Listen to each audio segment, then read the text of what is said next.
Assalamualaikum warahmatullahi wabarakatuh. Salam guru penggerak, tergerak, bergerak dan menggerakkan.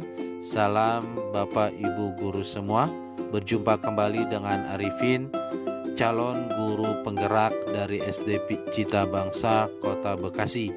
Video kali ini membahas tentang koneksi antar materi modul 2.1 pembelajaran berdiferensiasi.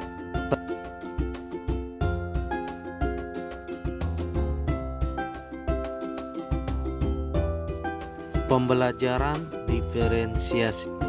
Pengertian pembelajaran berdiferensiasi adalah serangkaian keputusan masuk akal atau common sense yang dibuat oleh guru yang berorientasi kepada kebutuhan murid. Menurut Tomlinson, seorang guru melakukan upaya yang konsisten untuk merespon kebutuhan murid.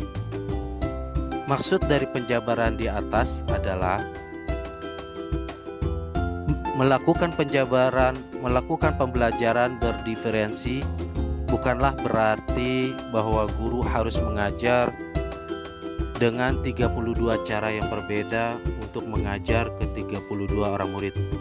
Bukan pula berarti bahwa guru harus memperbanyak jumlah soal untuk murid yang lebih cepat bekerja dibandingkan yang lain.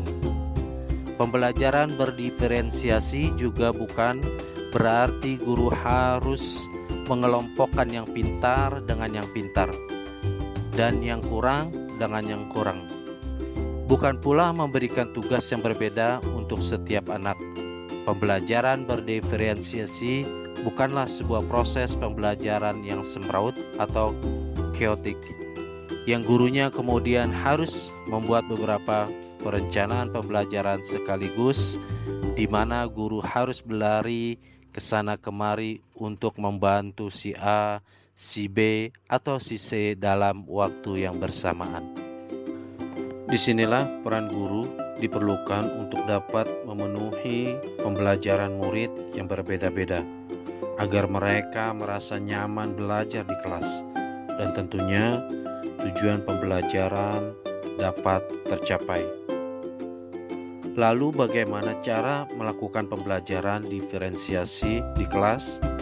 Maka seorang guru dapat melakukan dengan cara sebagai berikut.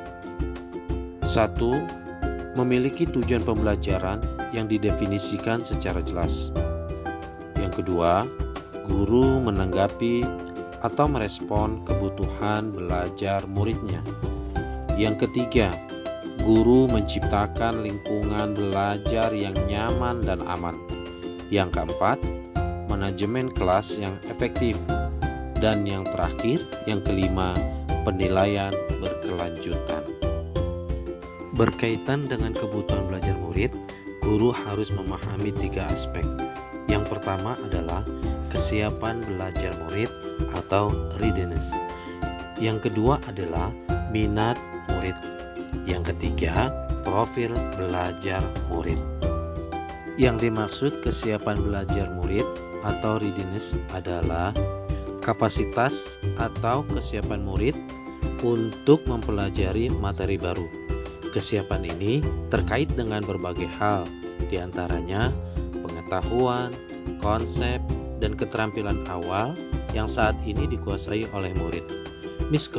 Miskonsepsi, tingkat perkembangan kognitif, afektif, dan fisik, keterampilan berpikir, dan sebagainya. Yang kedua adalah minat murid.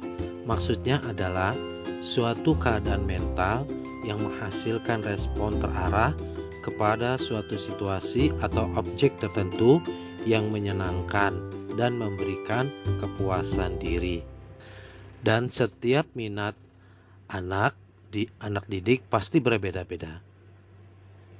Minat adalah merupakan salah satu motivator penting bagi murid untuk terlibat aktif dalam proses pembelajaran. Yang ketiga adalah profil belajar murid.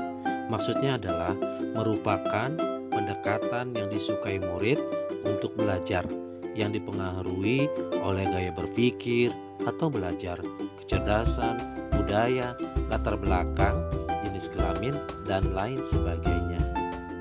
Kebutuhan belajar murid dapat diidentifikasi dengan cara berikut: mengamati perilaku murid-murid, mencari tahu pengetahuan awal yang dimiliki oleh murid terkait dengan topik yang akan dipelajari, mendiskusikan kebutuhan murid dengan orang tua atau wali murid, mengamati murid ketika mereka sedang menyelesaikan suatu tugas atau aktivitas. Strategi diferensiasi pembelajaran terdapat 3 bagian.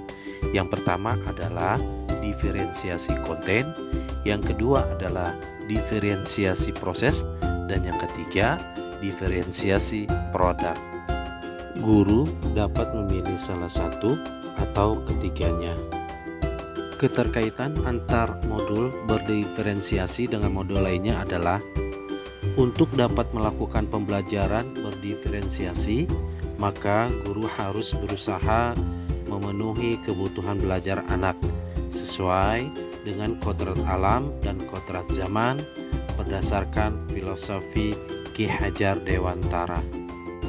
Pembelajaran berdiferensiasi dapat menjadi salah satu strategi untuk mewujudkan visi guru penggerak yang berpihak pada murid.